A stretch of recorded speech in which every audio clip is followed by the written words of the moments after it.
जय हिंद, वंदे मातरम। साथियों, भाजपा वाले अक्सर पूछते हैं कि कांग्रेस ने 70 साल में देश के लिए क्या किया।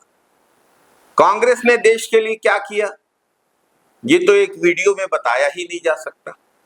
इतना कुछ किया है कांग्रेस ने देश के लिए कि एक वीडियो में बताया नहीं जा सकता। लेकिन आज हम लोग बात करेंगे शिक्षा के क्षेत्र में कांग्रेस की उपलब्धियों के बारे में।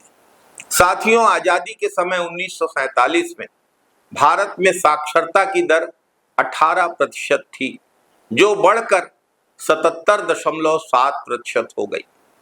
आजादी के समय देश में 27 विश्वविद्यालय थे, आज इनकी संख्या 1100 से अधिक है। आजादी के समय भारत में गिने चुने इंजीनियरिंग कॉलेज थे, लेकिन आज भारत में दुनिया के सबसे अधिक प्रशिक्षित इंजीनियर तैयार होते हैं, जो सिर्फ देश में ही नहीं, विश्व में अनेक देशों में अपनी सेवाएं दे रहे हैं। पंडित नेहरू द्वारा स्थापित किए गए आईआईटी आज भी भारत के सर्वश्रेष्ठ और दुनिया के सबसे बेहतरीन इंजीनियरिंग कॉलेजों में सम्मिलित हैं। हमारे देश के इंजीनियर विश्व की बड़ी बड़ी कंपनियों में आज टॉप पोजीशन पर काम कर रहे हैं। गूगल के सीईओ सुंदर पिचाई ने आईआईटी खड़गपुर से इंजीनियरिंग की पढ़ाई की थी। आईआईटी खड़गपुर की स्थापना 1951 में पंडित नेहरू के कार्यकाल में हुई थी। आईबीएम के चेयरमैन अरविंद कृष्णा ने आईआईटी कानपुर से पढ़ाई की थी। आईआईटी कानपुर की स्थापना 1965 में हुई थी। आईआईएम अहमदाबाद की स्थापना 1961 में हुई थी, जिसके छात्र रहे अजय बांग मास्टर कार्ड के सीईओ थे और आज वर्ल्ड बैंक के प्रेसिडेंट हैं।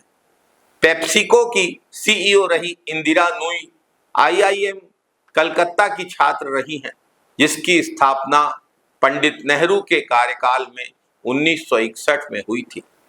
साथियों, वर्षों पहले पंडित नेहरू ने जो सशक्त भारत और विकसित भारत के बीज बोए थे, उसका परिणाम आज सबके सामने है।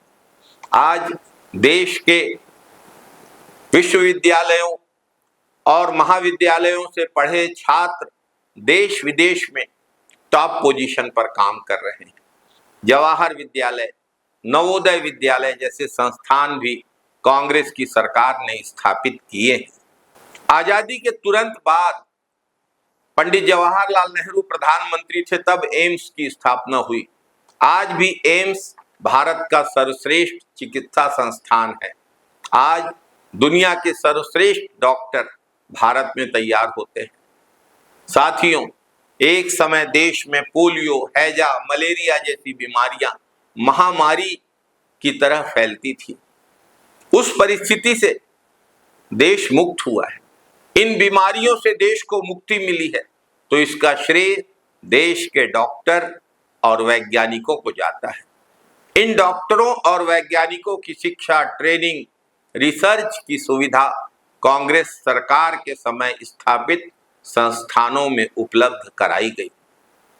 कोरोना की वैक्सीन कोवैक्सीन, जो कि सुरक्षित वैक्सीन, जिसे भारत बायोटेक ने बनाया था, जिसकी स्थापना कृष्णा एला ने की थी। उन्होंने अपनी पढ़ाई आज से 60 साल पहले नेहरू जी के समय स्थापित की गई university of agriculture science Bangalore में की थी। अगर नेहरू जी भी उस समय आईआईटी, आईआईएम, एम्स की जगह व्हाट्सएप यूनिवर्सिटी स्थापित करते, धर्म की राजनीति करते, तो आज देश मलेरिया, पोलियो, हैजा और कोरोना जैसी भयावह बीमारियों से मुक्त नहीं होता। देश के होनहार आज विश्व के प्रतिष्ठित संस्थानों में काम नहीं कर रहे होते।